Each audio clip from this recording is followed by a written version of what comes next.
Minnesota Vikings are pretty much the best team in North American team sports to never win a championship. Welcome to Before We Die with Jesse and Thor on Purple Daily and Score North. Hello, everybody. This is Purple Daily's Before We Die on Score North.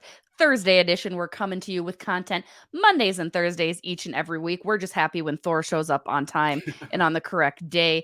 He is Thor Nystrom, constantly feeding the positivity, never a doubt in his mind for this Minnesota Viking squad. I'm Jesse Pierce, usually over at a hockey rink. Luckily today, did not have to go do that. Tomorrow, Minnesota Wild back in action as I'm a writer for NHL.com. Also hitting my desk. I apologize for that. And over there, we got producer Ross Brendel, who is microphone working? Not working. I would hit my desk to mock you, but I'm afraid to even move because of microphone issues. So it is once again a pleasure to serve at the, how's that go for presidents? I serve at the pleasure of the president of the United States. Yeah. I serve at the pleasure of the president and vice president of Before We Die. I'll let you two decide who's president and who's vice president. We know. We do. I think we know. Yeah. Thank you. As president, my first order of duty is the Minnesota Vikings beating the Indianapolis Colts. Game flex to Saturday at noon. You guys, it's another chance to clinch the NFC North. Do we feel like it is a must win, especially as the San Francisco 49ers and that quarterback Brock Purdy are coming in hot? The Vikings do hold that tiebreaker, but do you feel even more so than clinching the NFC North, it's important just to continue gaining that momentum and staying ahead of San Fran? It's not a must win in terms of the standings, but for morale and for, I mean, the anything outside of that, it is. Right. Like, I mean, you've lost 2 of your last 4 games. Obviously, what happened last week was unfortunate. And the Vikings match up really well against the Colts. They're not equipped to take advantage of most of the things that the Vikings are weak in. They do have 1 or 2 that, specifically that we can talk about, but their offense stinks, and the Vikings should be able to move the ball on their defense as well. If you can't beat that team at home in this spot, what are you doing? Yeah, I actually want to use this opportunity, if you two don't mind. Call out is not the right word, but I've heard some media members in this town talk about, well, when the Vikings win the division, they can start making decisions about maybe who will start, who will sit. They can start doing some things in preparation for the playoffs. Not entirely untrue, but I also don't think that comment's true. I don't think the Vikings will be, nor should they be resting anybody until they know exactly what their seed is. To me, if you're the Minnesota Vikings, yeah, there's cases to be made for trying to be healthy. I 100% get that. But you would much rather be the 2 seed than the 3 seed. The 3 seed comes with the potential of leaving US Bank Stadium before going to a potential NFC Championship game. I want the number 2 seed and a puncher's chance at maybe hosting the NFC Championship game should you get there and should things go their way. So I would actually say, yeah, until you get the number 2 seed wrapped up, not only are the Colts a must win, you follow that up against the Giants, a team in the playoff mix, also a must win. People say the Viking schedule is easy. I don't think there's a ton easy about going to Green Bay and Chicago in the cold weather with a team that's used to playing indoors and historically doesn't play very well on the road, especially in cold weather games. So yes, I think it's a must win. I think every game until you get the number 2 seed is a must win. However, we're recording this on Thursday. I know some people will view this on Friday, Saturday. Heck, maybe even after the Vikings game. That's how YouTube works. Maybe Seattle does the Vikings a little favor tonight and knocks off the Niners. I'm not counting on it, but it is possible. And that would be of great help to the Minnesota Vikings. I mean, you're jumping ahead there to take a page out of Kirk Cousins' book, 1-0. You just got to go 1-0 this weekend. And again, that starts against a pretty rough Colts team, guys. You know what we're trying to do, Jesse? What's that? I'm going to steal one from Peach Fleck, the now basically good bud Peach. Yeah, the coach who gets a renewing 7-year contract every year. Good for him, by the way. I'm fairly pro PJ. We're just hoping to go 1-0 in Indianapolis Colts championship week season. That's what we're hoping for. This is true. This is true. Indy has won 6 straight against the Vikings. Their last loss coming back in like 97 in Minnesota, though. So that home field advantage huge. They are currently 1-3 under Jeff Saturday, a coach who I again still puzzled by that this far into it. I'll never understand it. Whatever. They have lost 6 of their past 7. They are led by Matt Ryan, who I think was my first ever fantasy football quarterback, you guys, way back in the day. I'm waiting. Wait for it. Wait for it.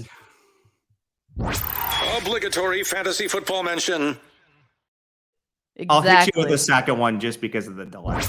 Obligatory fantasy football mention. Dude was drafted the same year that Kevin O'Connell was drafted. Leads the league with 18 turnovers. So not great at the QB spot. The Colts defense, 41 negative yardage running plays, second most in the NFL, and tied for second fewest overall plays of 10 or more yards with 141. There is a shining glimmer, and that's Jonathan Taylor. He needs just 139 rushing yards for a second straight 1,000-yard season. But guys, that's really about it. Even with a very rough, weak kind of defense that Minnesota has shown, and we'll get into that, don't worry. As Thor had mentioned earlier, things look pretty good for Minnesota. This should be an easy t-shirt and hat weekend. Yeah, as far as the matchup of the Vikings defense against the Colts offense, the only thing you're really afraid of is Jonathan Taylor. Matt Ryan, I love you. He was great at Boston College. He was great at the start of his NFL career. Actually, funny story. My cousin was a swimmer at Boston College and started college the same year that Matt Ryan did. They were in the athlete dorm, and she lived just down the hall from him. So for a couple of years, I got the, why didn't you lock Matt Ryan up jokes there? But then when she got with her eventual husband, I had to stop that. But shout out to Matt Ryan. But Matt Ryan he's lead-footed. He always was, but now he can move even less. He's always not had a howitzer for an arm. Now that's even worse. The guy's washed up. You're not afraid of the Colts passing game whatsoever. Jonathan Taylor does concern a bit, with the way that the Vikings run defense has been in some of it. But the Colts offensive line, which we expected to be awesome, has underachieved greatly this year. So I think the Vikings at least have a shot, to hold Taylor to to prevent him from going ballistic. And the only way the Colts win this game is by Jonathan Taylor going ballistic. If need be, Jeff Saturday could just slide back in and play a little offensive line where needed. It wouldn't be the craziest thing the Colts have done all season. That's right. That is not wrong. I just wanted a different way to say that's right. Just because I'm in a witty and snarky mood today, I'll tell you this. The only Jonathan Taylor I've ever cared about was Jonathan Taylor Thomas, because Home Improvement was a tremendous show and has some of the best Christmas episodes you'll ever see. Jesse and I were actually talking about this when you went off, because Ross was having some microphone issue before the show. So he bounced out. And then I was telling Jesse, I called Jonathan Taylor tailback. Then we had a discussion about everyone on Home Improvement and, the whole cast. What was the Jonathan Taylor Thomas Christmas movie? Does anybody remember? I don't remember. Was it Jingle All the Way, or is that the Arnold Schwarzenegger? No, that's the Arnold one. Yeah. Somebody will tell us on the YouTube comments. Yeah. We could also Google it, but we're trying to do a show. We're trying to do a show here. Big Al Borland guy. Yeah. No, big Richard I'll be home for Karn guy. Christmas. Big Because Richard I'm a Karn guy and the multitasker. Little Giant. I'll watch that Not listening. infomercial any You're not day of the listening. week. I just said the answer. I'll be home for Christmas. Oh, good work. Good work. Multitask. That's what I do. Did you guys ever see, this will be one more or only tangent. There were 3 actually fantastic Jonathan Taylor movies that I had a big crush on them. Any kid with a bowl cut back in the 90s, I crushed hard on, right? From Leo DiCaprio to Devin Swa to Jonathan Taylor Thomas. There was Man of the House, fantastic movie. Yep. Tom and Hook, another good one. And Wild America. I feel Wild America doesn't get the appreciation it deserves. JTT was in that. Devin Swa was in that. So Wild America, the one he's going across the country in like a car or something. with his brothers, so it's his brothers, and JTT ends up because I'll always call him JTT, ends up on like a moose, riding a moose. I don't. Again, cute boys. This sounds incredibly stupid. I'll tell you what was an underrated movie: The Final Destination with Devin Sawa. Idle Hands wasn't too bad either. Devin Sawa is an underrated actor, but that Final Destination movie, if they make the 8th one, 9th one, I'll be in the theater on opening night. I'll tell you that. I just love how well we're playing the holidays here, because we had Jonathan Taylor Thomas Home Improvement Christmas episodes, Jonathan Taylor Thomas Christmas episode. Jesse then references Chevy Chase, of course, with So good. Christmas vacation. Yeah. So, anywho. You love it. I'm going to segue this in. Wild America to Devin Swa final destination. Our final destination being Minnesota, winning a big win against Indianapolis. We have asked for it. We have begged for it. I think we were all clearly on the naughty list in the NFL because the Vikings aren't being gifted with that, despite it being top of the Christmas wish list. Do you think it finally happens this week, you guys? I mean, again, it's not something Minnesota knows how to do, apparently. Do you think it's finally going to be a big blowout victory that maybe a lot of Vikings fans need to see? Yes, this is the one where it's double digits. This is the one. I think that, that speaking to we talked about the Vikings defense against the Colts offense. I feel like that's even Ed Donatel can't screw that one up. I should knock on wood after I say that, because Ed Donatel will say, hold my beer. But the Vikings offense against the Colts defense, something to keep an eye on is the Colts, two of their top three cornerbacks right now are super duper iffy. One of them's sick and one of them has an injury. The guy with the injury, I don't think is going to play. And the guy that's sick, who knows? But I mean, like, that could really benefit the secondary receivers of the Vikings if the Colts have to go way down on their cornerback depth chart, as the Vikings have had to do. But prior to Dantzler coming back and stuff like that, the one area where the Colts defense is going to concern the Vikings a little bit is they're pretty good on the interior defensive line. And, between the Ed Ingram specifically, and then, Bradbury being in and out and Schlottman being in and whatever, that's something that could concern the Vikings. But outside of that, assuming the Colts are down at least one corner, but maybe two, the passing game should be there for the Vikings. They're going to put up points here. Yeah, and to Thor's point, we believe, we've been told that Garrett Bradbury will play, and if he plays the entire game, kind of shocking to say this, that'll be a big plus for the Vikings. Yes. Also, Darisaw will start on Saturday as well. I think those two things are huge, not only for the passing game and Kirk Cousins, but just to get Dalvin Cook going in the run game again. I mean, bringing up those injuries, quick note, Darisaw, he will be back. He missed 3 games with that concussion. Bradbury, back issue. Harrison Smith, neck issue, also expected to return. Cam Dantzler has been sick, so you'll see what happens there. Danielle Hunter, injury report, neck injury. He's missed a couple games here. But Thor, you brought up Ed Donatel, the magic word. As we know, the Vikings defense sucks. I'm just going to say it. Has allowed 400 plus yards in 5 straight, a franchise record. However, you do have Zadarius Smith leading the NFL with 70 pressures and 49 hurries.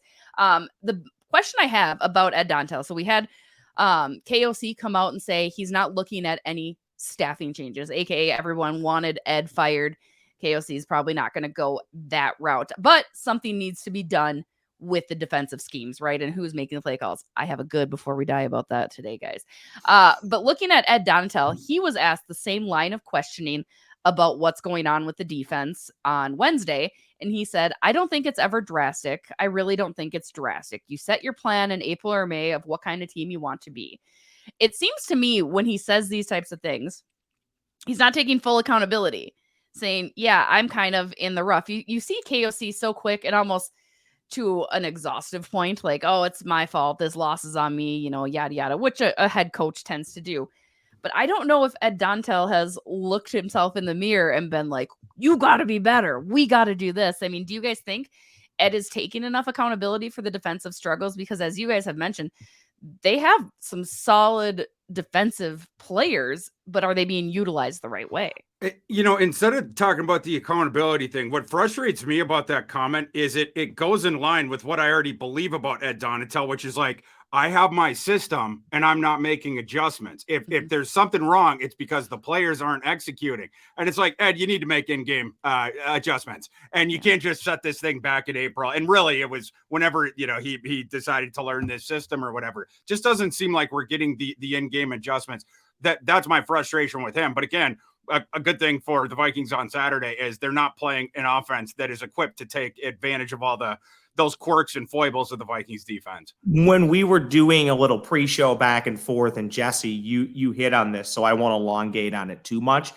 I just have a fairly big problem when the coach comes out and says the execution, it needs to be executed better, and he talks about the 11 guys on the field. And look, I mean, I've ripped at Donatel a lot, but I've also come to his defense and said they're also pretty injured. And I do believe their best talent is on the back half of their career. But something isn't working. So at least if you're going to be bad trying something different. And I don't know what that is.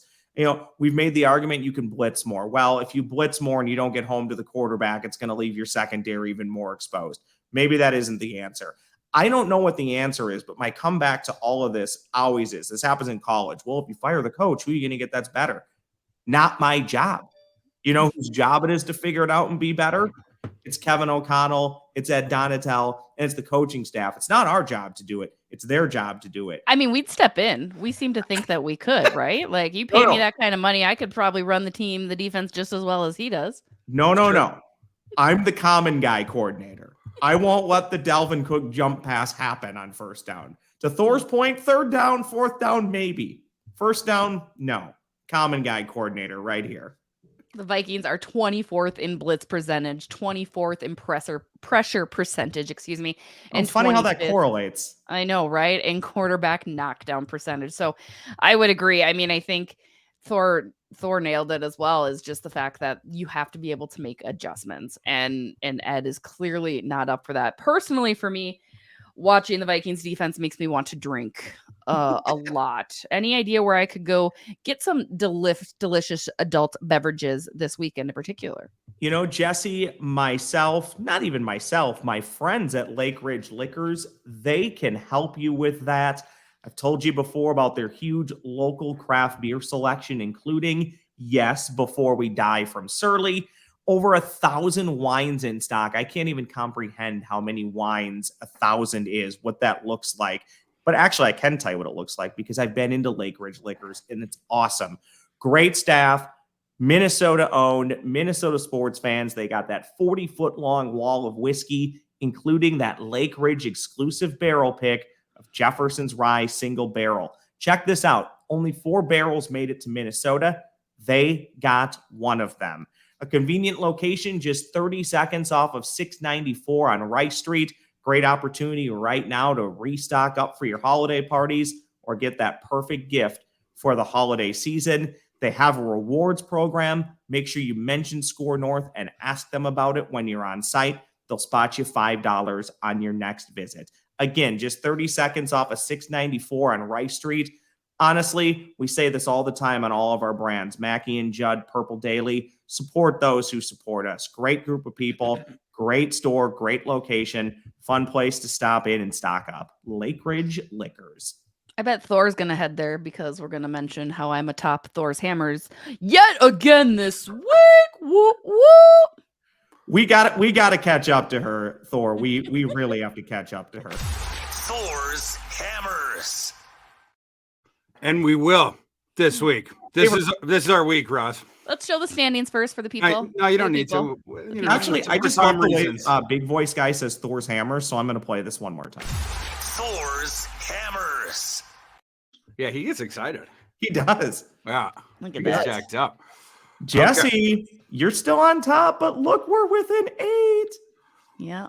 Still plenty Life of time is here. good on top. Let me Still tell plenty you. of time because you have to think there's at least one Vikings playoff game. Not officially yet, but we do believe so. Okay, start where we always do with the Kirk Cousins passing yards, which for this game against the Colts have been set at 268.5, coming down a little bit from where it was in the Lions one. Jesse, over or under? Over. Dang it. I'll go over because I'm banking on a deep playoff run to catch up to Pierce. I'm gonna go under. Okay, Dalvin Cook's rushing yards this one has come significantly down. Dalvin's had some struggles in recent weeks beyond even the jump pass call. His over-under for Saturday is set at 69.5 rushing yards. First time it's been under 70 for a while. Jesse, over or under? I think it's going to be just a smidge under. I've been giving Dalvin the benefit of the doubt, going over almost every week, and yeah, he hasn't been greatly. Plus, I think Kirk gets him in the air anyway on Saturday, so I'm going to go under. Okay. 69.5. Does that qualify as a nice number, or do we have to get it down to 69? It's a half a nice. It's a half a nice number. I'll take the over. Don't know why, but this feels like a decent opportunity to get a point closer to Jesse. I'm gonna go over on this one as well. Delvin hasn't been moving as well in recent weeks, but this should be a good matchup if he can get to the outside, right? Like the one area, the thing that you're concerned about, it's like I said, the interior. But if the Vikings can get to the edge there, they're gonna have all sorts of space to run, especially if the Colts, the cornerbacks, they're depreciated there. Can't help out with some of that stuff. Justin Jefferson's receiving yards set is always very high. 93.5 this week. Jesse, over or under? Over. Over. Okay, I'm gonna fade you guys, and I'm gonna go under. The Colts are putting Gilmore on them, and I'm guessing that they're gonna do the safety over the top thing. And again, if the other Colts cornerbacks are hurt, Justin Jefferson. I think this could be a good game for the secondary receivers for the Vikings. Now we're going to do one extra today, mostly because we're trying to catch up to Jesse. We're going to go with the opponent one. Jonathan Taylor rushing yards, 80.5. Jesse, over or under? Over. Let's see him get 100. Let's just let him, why not? My main problem with the Vikings defense is I just don't know if a team ever needs to put a lot into the running game when they can just pass left and right. But Taylor's a special breed. He's one of the best, if not the best, backs in the NFL. Over. You want to say tough, over. Isn't it, Thor? Well, yeah. I mean, because I feel like it's definitely going over, but I want to fade Jesse. How did that work out for Ross? I mean, it worked out for Ross catching up to you anyway, but. Well, I'm gonna go over on that one because I do. Yeah, he's the only thing the Colts are gonna have in this matchup. And then we go to the spread of the game. Vikings favored by 4. It's 4.5 at some books, 4 at some books. We'll say 4 at home against the Colts on Saturday. Jesse, who you got? Take the Vikings. Yeah, me too.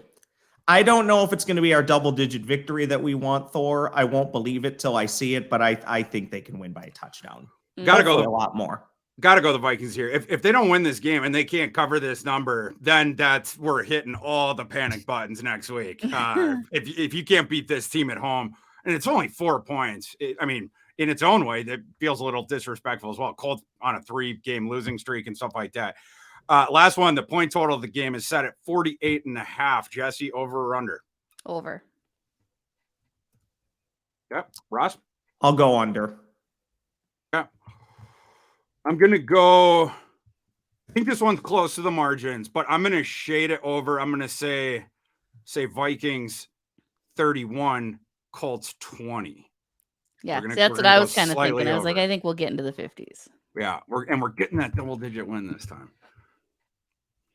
We're getting it. Let's fire this one up. Let's go from fun spot to fun spot. Comments from YouTube. I got a few for you this week. Again, sticking with the theme, couple serious and also I think a good feel-good one. I don't know how to say this, so I'll spell it out. I'm thinking it might be Saint Pint. SNTPINT says, Harrison Smith has been on the field for 4 of the last 5 defensive disasters. Smith is good, but he's physically toasted. So it got me thinking. Let's just say that's true. I'm not saying it is true. But let's say that Harrison Smith is toasted. Does he still provide value by being a on-field coach? Absolutely. He's also the best safety for the Vikings. The guy kept saying toasted. It was reminding me of those Quiznos ads back in the day where they're toasty. So now I'm hungry. But no, I mean, like, he's still by far the Vikings' best safety. He definitely is depreciated. That is, there's no doubt about it. Right now, Harrison Smith is 44th out of 89 qualifying safeties in PFF grade.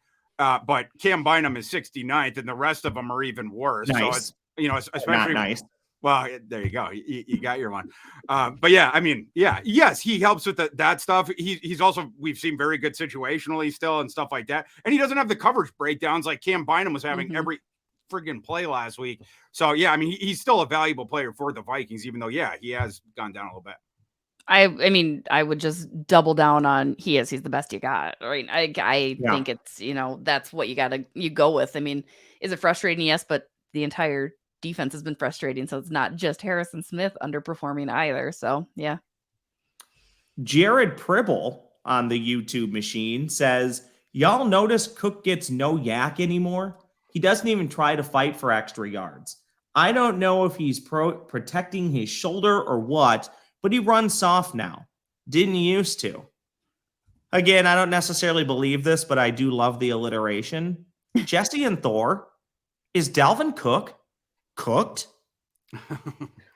I think my response, it's similar to the Harrison Smith one. I do think that Dalvin has, he's already had what do you call it, the crest or the highest point of his career, and I think now he's begun the downswing.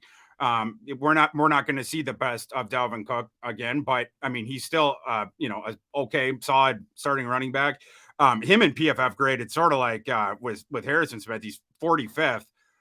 Only out of 64 qualifiers there. So yeah, I mean, Cook isn't playing as well as you would like, but even though the Vikings have gotten good tackle play when they're at full strength, obviously, you had the injury there, but the interior offensive line has been an issue for Dalvin on some of these ones. I'm hoping the concepts on Saturday are all outside. We saw in a couple games earlier this season when they did more of that 60-40 split between Dalvin and Madison, which I've been pounding the table for. Those games, Dalvin had more burst in those. And if you can go back to that 60-40 split and then get Dalvin on the perimeter against the Colts, I think that's where you could see him ripping off a long run or two. I mean, I think Thor just took a lot of what I was going to say. Thanks a lot for that. Thor, I was going to bring up Madison. Like, I think if you go back to managing that time, because I think Ross brought it up first early on in the year that this is a good plan to keep Dalvin healthy. And I think Thor said that they're best too. He's got this burst, this extra energy. He's getting a little bit more rested.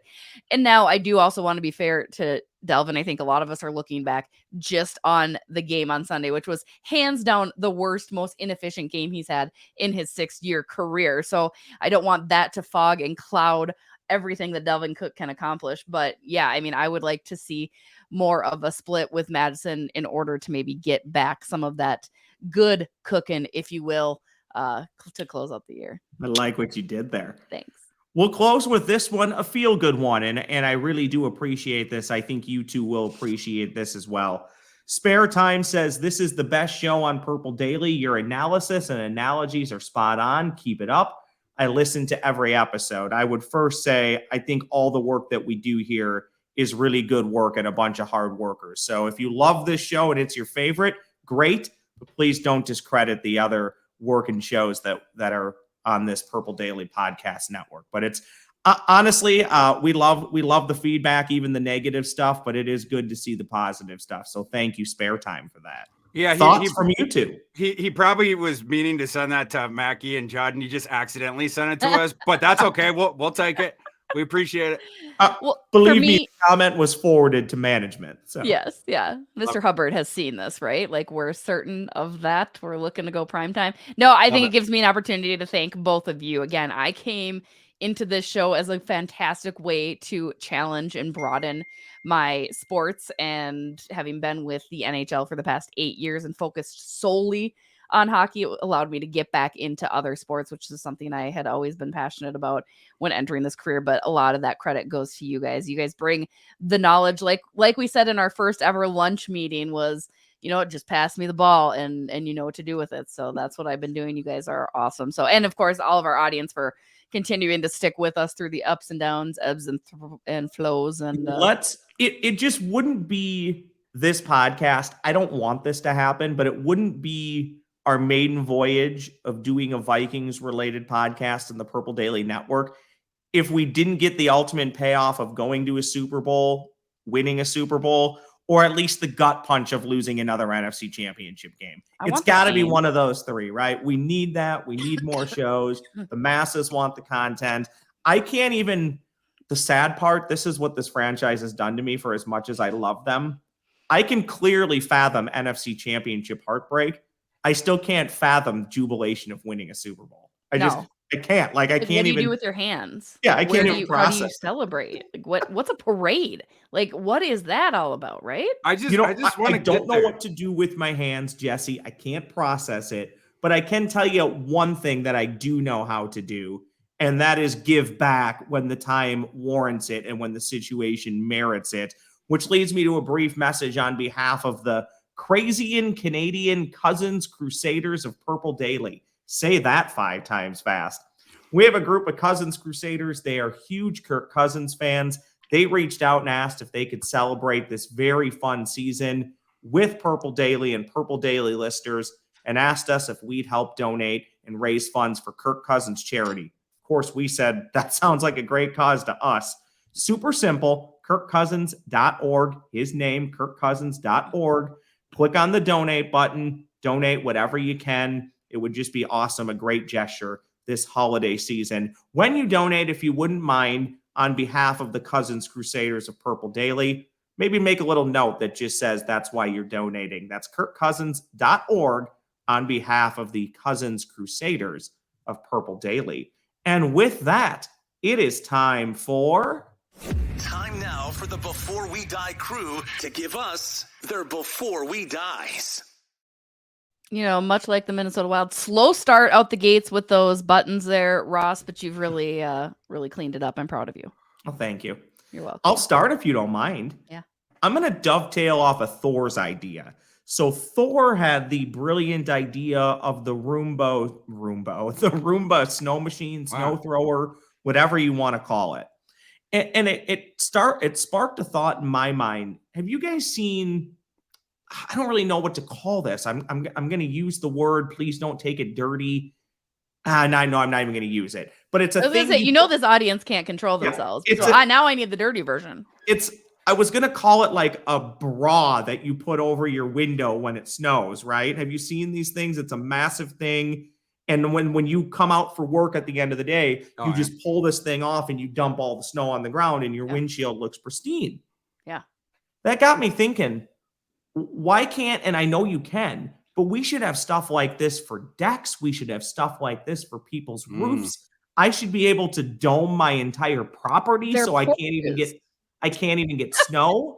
Yeah. I get it. Like, I could tarp it, but that's too much work. I need a real product or a real company that just shows up. They show up on like November 15th and they say, Ross, we're here to put up your dome for the season. They put it up, never have to deal with any weather. It would be brilliant. You just want to live it. This is great.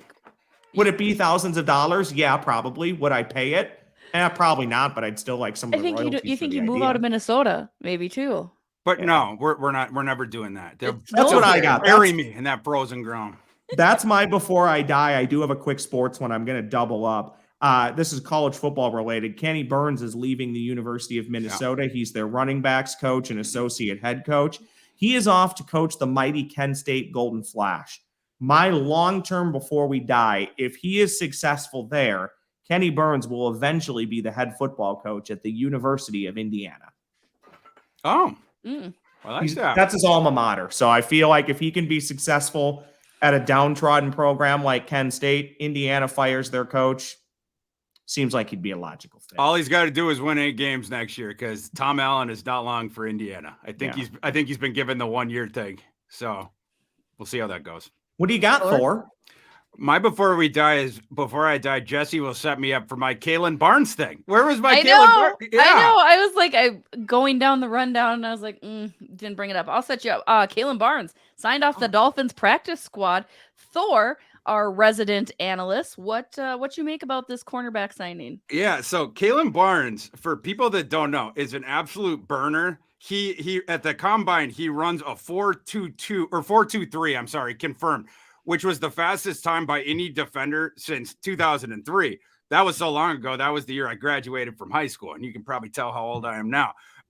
He very explosive guy. I mean, not just the speed, the splits were awesome. He jumped 40 inches, which was in the 95th percentile. Broad jump was really good. The strange thing about his athletic profile, he does not change directions very well. Even though he's super duper athletic, his short shuttle was in the 5th percentile. and his 3-cone was in the 6th percentile.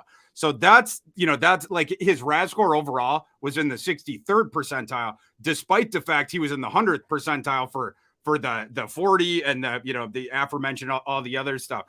When he came out, I ranked him the 166th overall player in his class in the last class here.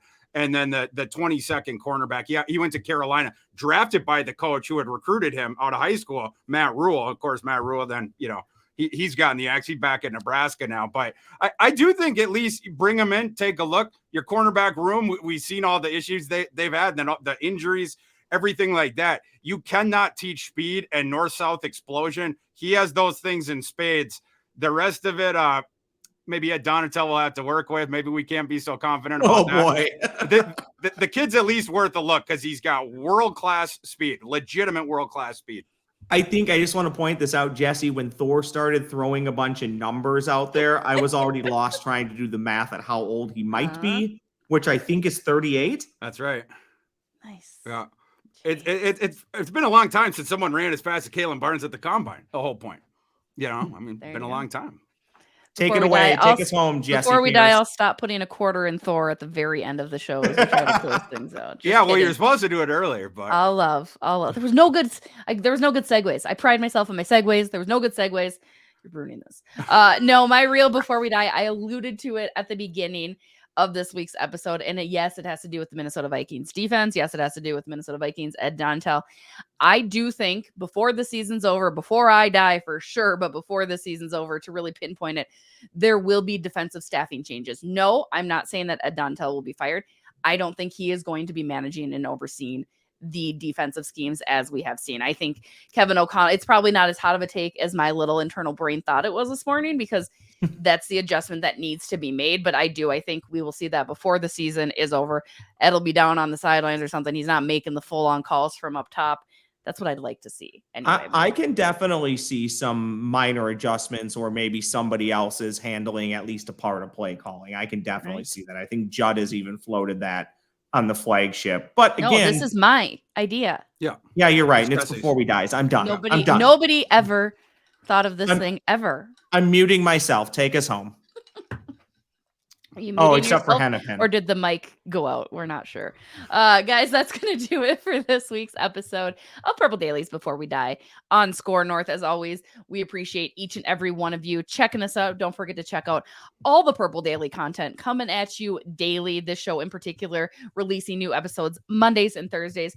Drop your comments. Let us know how you think the Vikings are going to fare on Saturday against Jeff Saturday in the Indianapolis Colts. Let us know what you're thinking of the show. Let us know what you're thinking of Thor's football collection and what you're thinking of Ross's just fantastic attitude. That's going to do it, you guys. We will see you next week. Go Vikes. Skol Vikings, a beat Saturday on Saturday. And a